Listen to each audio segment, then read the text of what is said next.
CM రేవంత్తో Madhya Pradesh ముఖ్యమంత్రి మోహన్ యాదవ్ భేటీ. జూబుల్ hills నివాసంలో మర్యాదపూర్వక సమావేశం. Young India skill sports university గురించి వివరించిన రేవంత్. ఎమ్మెల్యేలకు డీసీసీ చైర్మన్ పగ్గాలు. యువత కార్పొరేషన్ చైర్మన్లకు అధిష్టానం అవకాశం. దమ్ముంటే ఆధారాలతో నిరూపించు, లేదంటే క్షమాపణలు చెప్పు. హరీష్ రావుకు మంత్రి శ్రీధర్బాబు కౌంటర్. ప్రీహోల్డ్ జీవోల వెనుకున్న లక్షల కోట్ల మతలబు ఏంటని ప్రశ్న.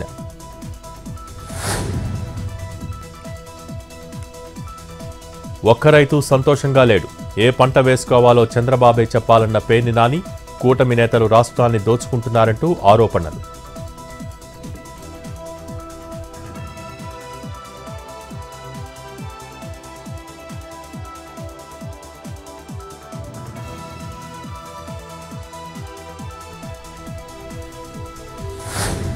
గౌరవెల్లి ప్రాజెక్టుకు అన్ని అడ్డంకులు తొలగుతున్నాయి.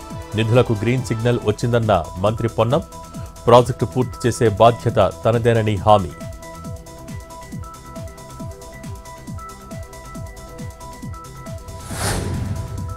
మహిళల ఆత్మగౌరవం పెంచేందుకే చీరల పంపిణీ. గత సర్కారిచ్చిన చీరలతో వీటిని పోల్చొద్దన్న కోమటిరెడ్డి. స్త్రీల సంక్షేమం, అభివృద్ధి, ఆర్థిక స్వావలంబనే తమ లక్ష్యమని వెల్లడి. తెలంగాణలో 8 నాన్ కేడర్ ఎస్పీల బదిలీ. ఉత్తర్వులు జారీ చేసిన ప్రభుత్వం.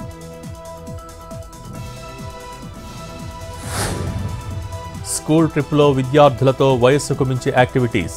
అమీర్పేట్ సిస్టర్ నివేదిత స్కూల్ యాజమాన్య నిర్లక్ష్యానికి విద్యార్థి బలి. ఆసుపత్రిలో చికిత్స పొందుతూ సూర్యతేజ మృతి.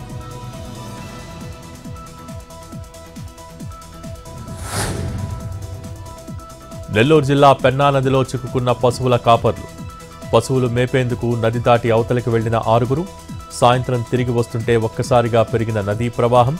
ఎట్టకేలకు బయటపడ్డ కాపర్లు. హైదరాబాద్ జీడిమెట్లలో నకిలీ లేడీ కానిస్టేబుల్ అరెస్ట్. కానిస్టేబుల్ డ్రెస్లో వీఐపీ ప్రోగ్రాంలకు బందోబస్తు. కానిస్టేబుల్ పరీక్షల కోసం ప్రిపేర్ అయిన ఉమాభారతి. ఉద్యోగం రాకపోవడంతో కాకి డ్రెస్ కొనుక్కుని బందోబస్తులు చేసిన ఉమాభారతి.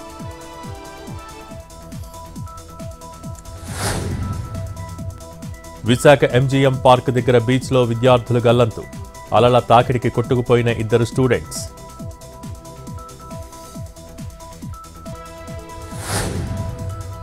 హైదరాబాద్ సున్నంచెరువు ప్రాంత నిర్వాసితులతో హైడ్రా సమావేశం. హనుమాన్ ఆలయం, ముస్లింల చిల్లా తరలింపునకు స్థానికుల అంగీకారం.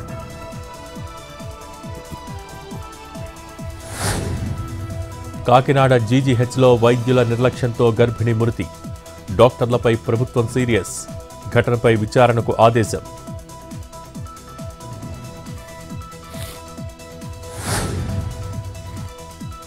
విశాఖ పెందుర్తిలో టీడీపీ వైసీపీ నేతల మధ్య ఫ్లెక్సీ వివాదం.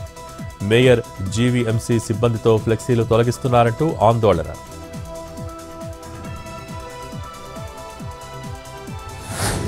నాగర్ కర్నూలు జిల్లాలో మంత్రి జూపల్లి పర్యటన. కృష్ణానది ఐలాండ్లో పర్యాటక అభివృద్ధి పనులకు మంత్రి భూమి పూజ. G20 సమ్మిట్లో melody moment. సదస్సు ఆరంభానికి ముందు ఎదురుపడ్డ మోడీ, మెలోని. నవ్వుతూ ఆత్మీయంగా పలకరించుకున్న నేతలు.